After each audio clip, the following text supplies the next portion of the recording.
안녕하세요. 요즘 코로나 때문에 고객님들이 많지 않아요. 근데 그냥 퇴근하기는 섭섭해서 오늘 책 한 권을 소개해드리고 퇴근할까 합니다.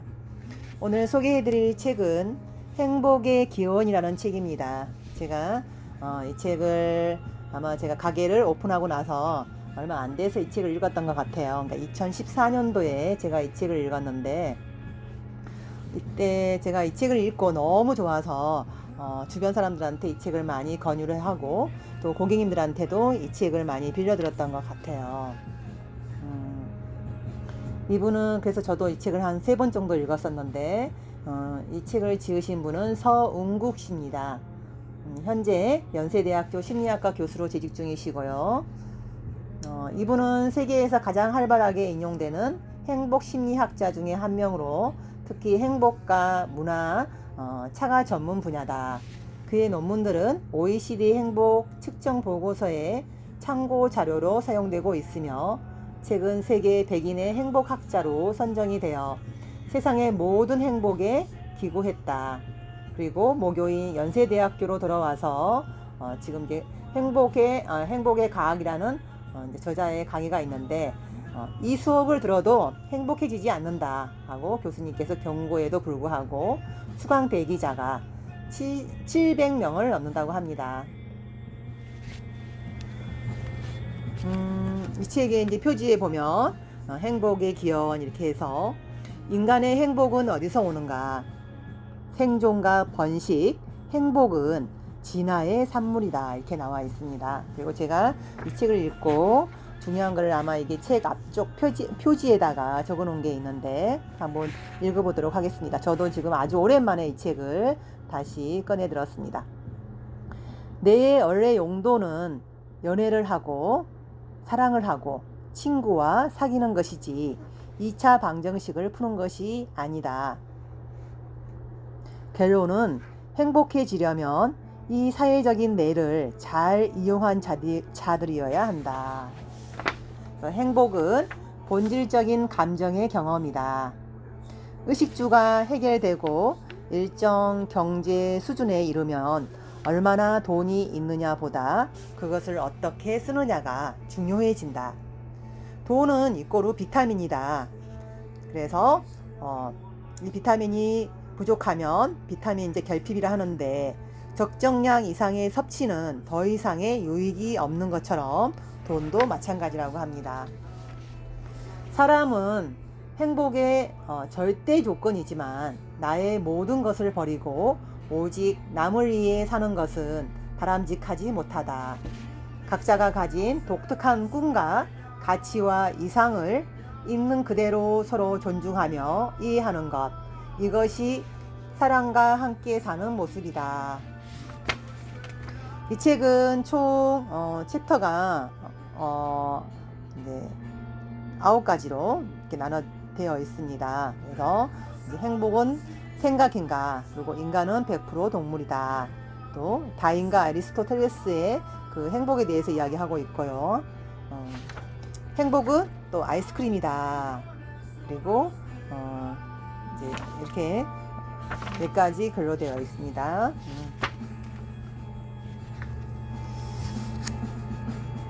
그래서 여기서 보면은 이제 서문에 보면은 이런 말이 나옵니다. 왜 인간은 행복이라는 경험을 할까?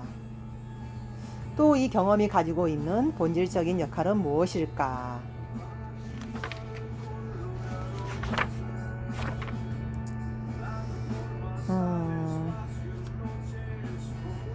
그리고 여기서 이제 꿀벌에 대한 이야기가 나오는데요. 이제 꿀은 행복에 비유하죠. 그래서 그 자체가 존재의 목적이 아니라 둘 다 생존을 위한 수단일 뿐이다.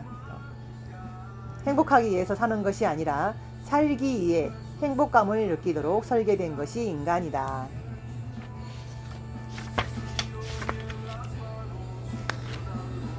여기 이제 그 챕터 1에서 보면은 무의식적이고 동물적인 우리의 본능이 의식적이고 합리적이고자 하는 문명인의 이성과 하루에도 몇 번씩 평생도록 충돌한다. 행복은 본질적으로 감정의 경험인데 인간의 모든 경험은 뇌에서 만들어내는 마법과 같은 놀라운 쇼라고 할 수 있다. 예를 들면 빨간 사과. 빨간색은 사과 안에 있는 것이 아니라 사과 표면에 반사된 빛의 파장이 우리의 시각 세포를 흥분시키고 이 신경 반응을 뇌에서 합성해서 빨갛다라는 경험을 만들어내는 것이다. 그래서 빨간색이 사과 자체에 묻어 있다면 사과는 항상 빨갛게 보여야 할 것이다. 하지만 또 생명인 내 친구에게는 사과는 빨갛게 보인 적이 없다. 즉 사과의 빨간색은 사과 속에 있는 것이 아니라 그것을 본 사람의 머릿속에서 생겨나는 경험이다. 사과의 빨간색처럼 행복감도 뇌에서 합성된 경험이다. 돈이라는 자극이 뇌의 특정 부위들을 흥분시켜서 좋다라는 일시적인 경험을 합성해내는 것이다. 그래서 사과가 빨갛게 보이는 것은 뇌가 만들어내는 쇼다. 이렇게 이야기를 하고 있습니다.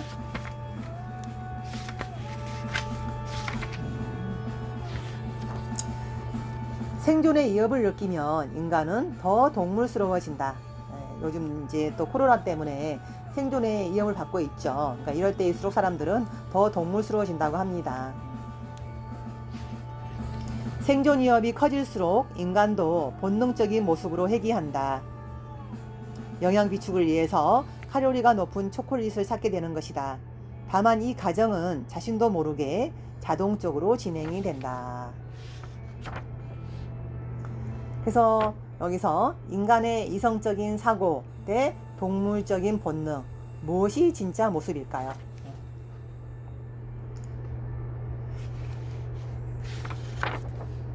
인간은 이 두 가지를 다 가지고 있지만 우리는 이성의 역할을 상당히 가대평가하고 있다.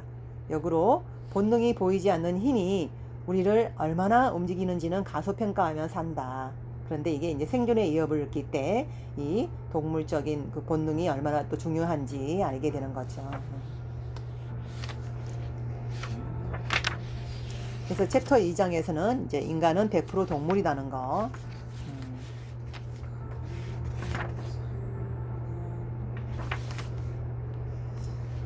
그래서 우리가 생존과 행복 대체 어떤 관계가 있을까 이렇게 또 질문을 던집니다. 그래서 뇌는 살벌한 생존 경쟁에서 살아남은 조상들이 우리에게 물려준 일종의 생존 지침서라고 합니다. 그래서 이거는 이제 자동이 실행되고 위험한 일이 있을 때 자동으로 실행되게 되어 있고, 그래서 우리가 이제 우리의 그 뇌에서 일어나는 모든 활동들이 반응이 다 우리가 그 수백만 년간의 그 조상들의 생존 기록서라고 합니다.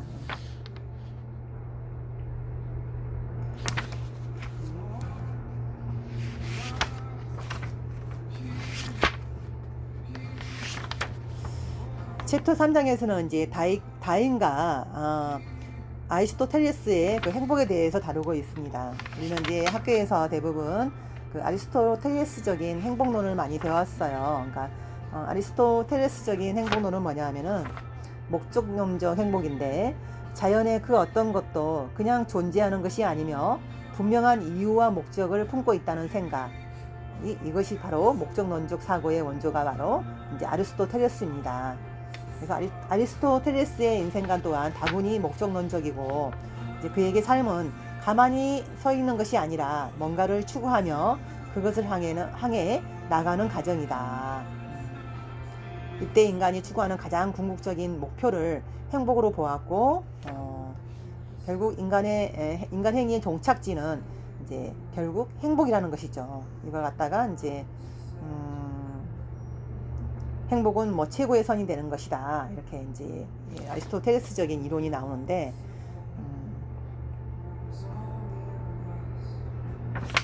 그렇지만 우리가 이제 세상은 그 누군가의 계획과 목적에 의해서 만들어진 것도 아니고, 인간은 더 똑똑해지기 위해 살아온 것도 아니다.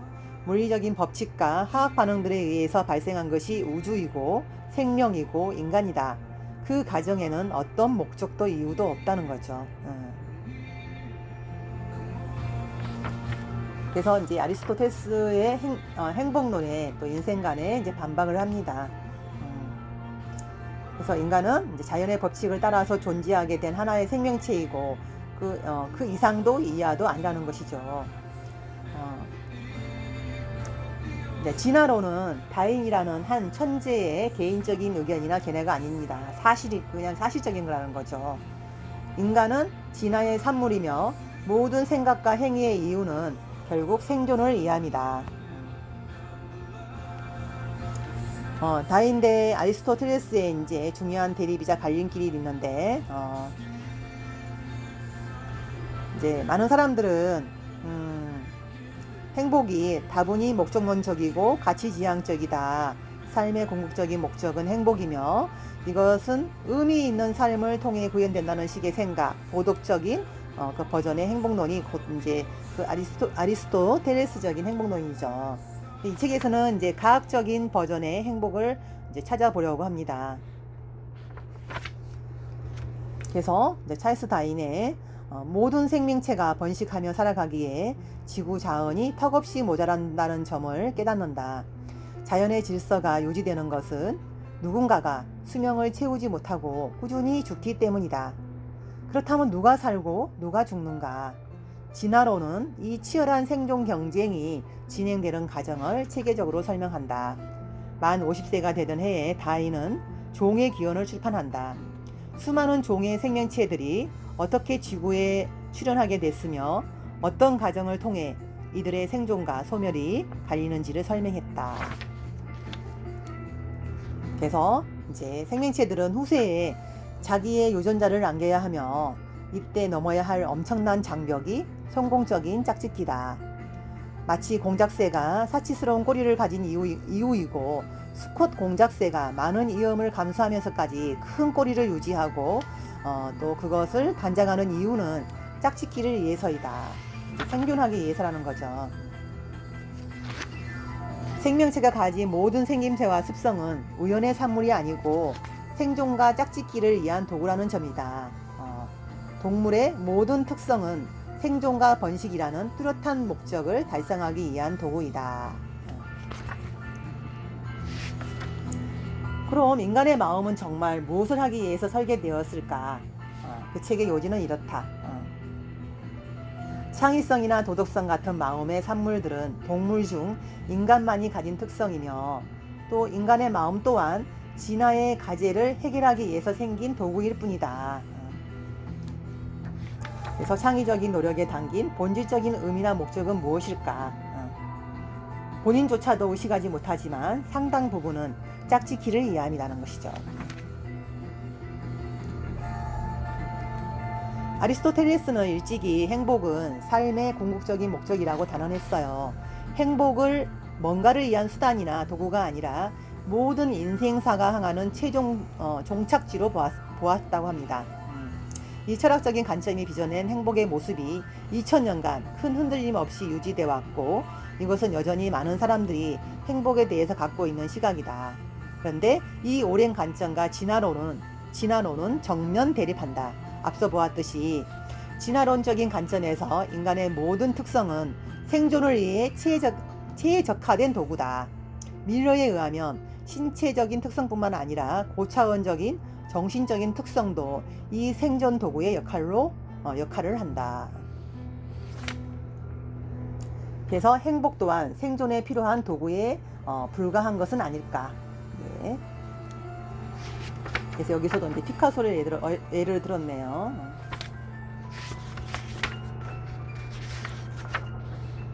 여기서 보면 왜 인간은 행복을 느끼는가. 그리고 결론을 말하자면 우리가 뭐 행복은 비움, 감사, 느림이라는 이런 이제 지침들이 있는데 결국 인간은 행복해지기 위해 태어난 것이 아니라 생존을 위해서 만들어진 동물이다. 이렇게 말을 합니다.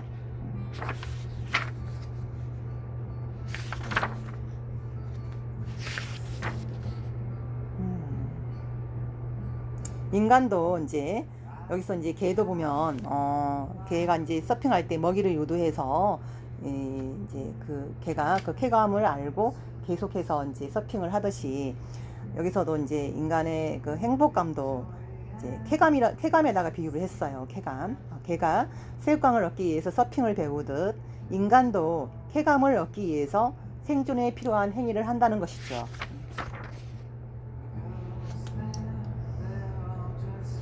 고기를 씹을 때, 또 이성과 살이 닿을 때, 뭐 한마디로 느낌이 완전 굿 이런 느낌, 쾌감, 이런 쾌감 때문에 이제 인간은 생존에 필요한 행위를 한다고 합니다.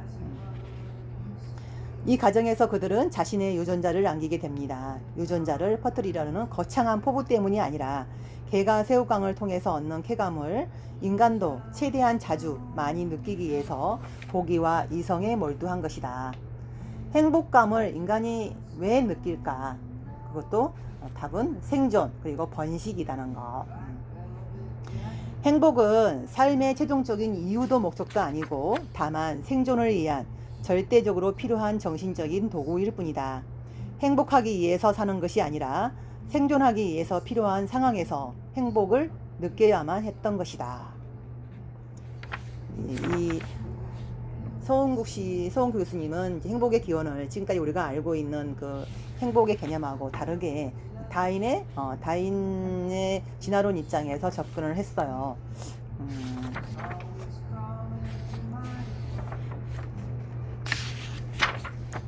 그래서 뇌 속의 행복 탐지기에서 신호가 울리는 순간 인간은 쾌감을 느낀다고 합니다. 똑같죠, 되게. 그러니까 인간은 100% 동물이라는 거. 그래서 희열, 성취감, 뿌듯함, 자신감 이런 치명적인 매력을 가진 경험을 한번 맛보면은 또다시 경험하고 싶어진다. 그것을 유발시킨 모든 사건, 물체, 장소, 사람을 또 찾아 나선다. 생존에 유익한 활동이나 생각을 하고 있을 때 그 일에 계속 매진하라고 알리는 것이 쾌의 본질적인 기능인 것이다. 쾌. 행복이죠. 그러니까 파란 신호등, 쾌감.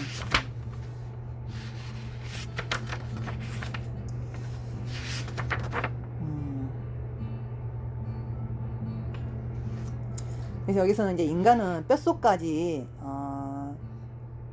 이제 사회적이다 이런 표현을 썼는데 인간의 뇌는 도대체 무엇을 하기 위해 설계되었을까?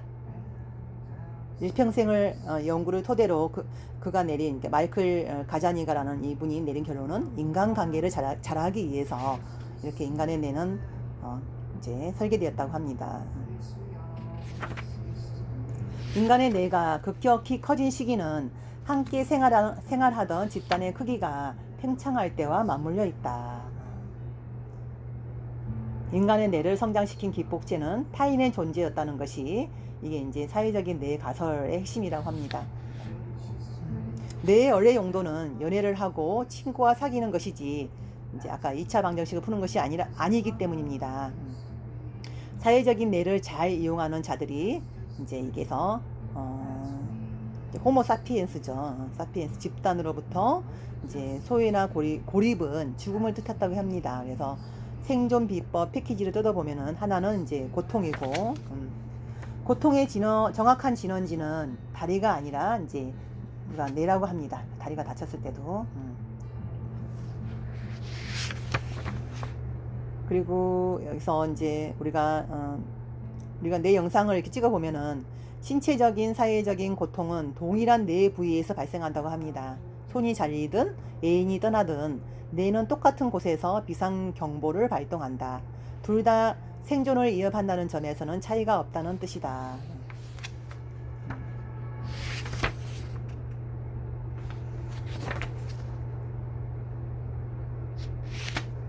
그래서 인간이 생존하기 위해서 확보해야 했던 또 하나의 절대적인 자원은 바로 사람이라고 합니다.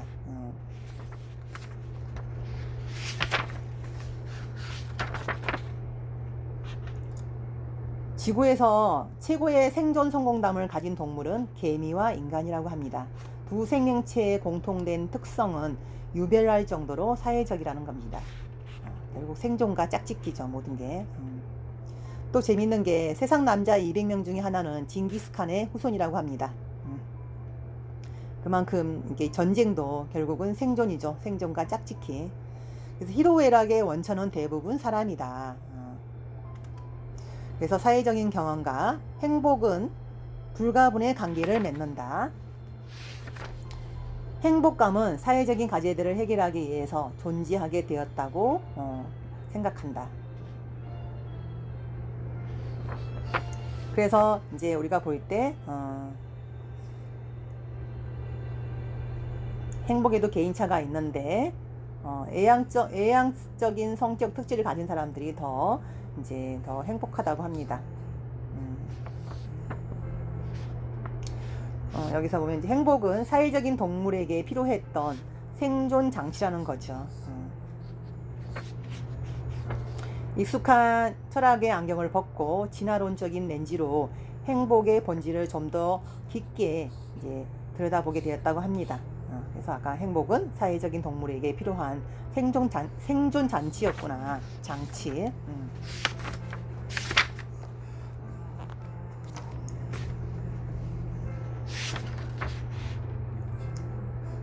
그래서 이게 이제 여기도 보면 마지막에 이제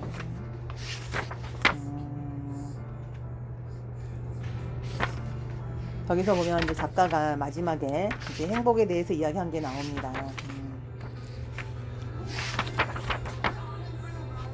여기서 보면 이제 행복을 따뜻한 샤워에다가 비유한다면 우리의 정서 시스템은 찬물과 더운 물을 조절하는 꼭지가 따로 달려있는 사오개와 같다.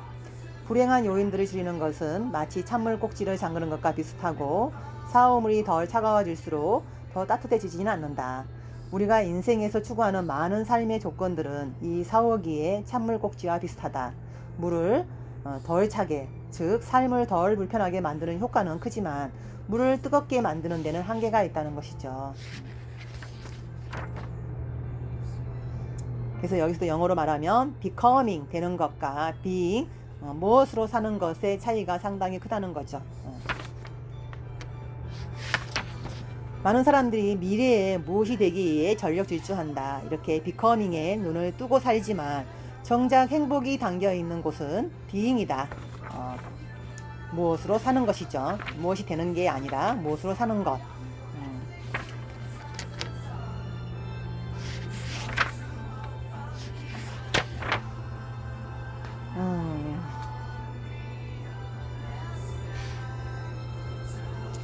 여기서 보면 이제 모든 쾌락은 곧 소멸되기 때문에 한 번의 커다란 기쁨보다 작은 기쁨을 여러 번 느끼는 것이 절대적이다.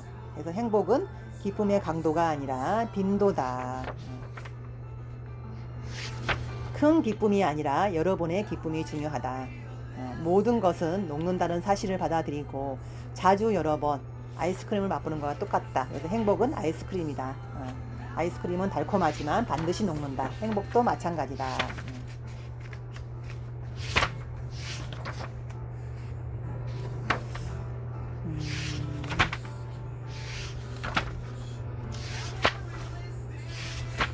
그래서 우리가 여기서 이제 또 보면은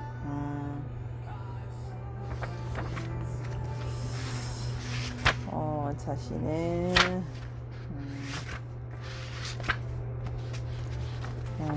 여기서 이제 여기 이분은 이제 인간은 자연의 법칙에 따라서 존재하게 된 생명체라는 것, 인간은 그 이상도 이하도 아니다. 그래서 생명체가 가진 모든 생김새와 습성은 우연의 산물이 아니라 생존과 짝짓기를 위한 도구일 뿐이고 신체적인 특성뿐만 아니라 고차원적인 정신적인 특성도 이 생존 도구의 역할이라고 합니다. 동물의 모든 특성은 생존과 번식이라는 뚜렷한 목적을 달성하기 위한 도구이고 모든 생각과 행위의 이유는 결국 생존을 위함이라고 합니다. 그래서 행복은 정말 우리가 이제 진짜 행복하기 위해 사는 것이 아니라 살기 위해 행복을 느끼는 것, 이게 이제 내 속에 설계된 행복의 진실이라고 합니다. 여기서 이제 이 시대 최고의 행복 심리학자 다윈을 만나서 결국 행복의 목적이라는 아리스토텔레스는 틀렸고 모든 것은 생존과 번식의 수단이라는 다윗이 옳았다고, 또 우리는 행복하기 위해 사는 것이 아니고 생존하기 위해서 행복한 거라고. 이 책은 행복 테크닉에 중독된 우리 사회를 향한 강야의 이침이다. 하지만 행복에 대한 위험한 진실을 말하는 저자의 방식은 이제 또 마치 그 세례 요한의 비장함보다도 우디 앨런의 지적 익살에 가깝다 이렇게 말을 했습니다. 그래서 우리가 여기서 이제 마지막에 서은국 씨가 이제 사진 한 장을 정의하면서 행복에 대해서 사진 한 장을 보여줬습니다. 이렇게 남녀가 식탁에서 음식을 먹는 그런 사진이었어요. 그러니까 행복은 결국은 사랑하는 사람과 함께 무언가를 하는 것이죠. 맛있는 걸 먹고 또 무언가를 같은 걸 즐기고 또 무언가를 서로 바라보는 것 이렇게 행복의 기원에 대해서 책을 쓴 거를 정말 오랜만에 이렇게 한번 또 코로나로 인해서 우리가 또 생존의 위협을 받는 상황에서 어떤 애적인 바깥으로 향하기보다 그 내면의 행복에 대해서 한 번 정도 내가 왜 이렇게 살지? 세상에 왜 왔나? 어떻게 사는 게 정말 내가 원하는 삶인가 한 번 정도 생각해 볼 수 있는 좋은 그런 또 시간이 되었기를 또 바래 봅니다. 고맙습니다.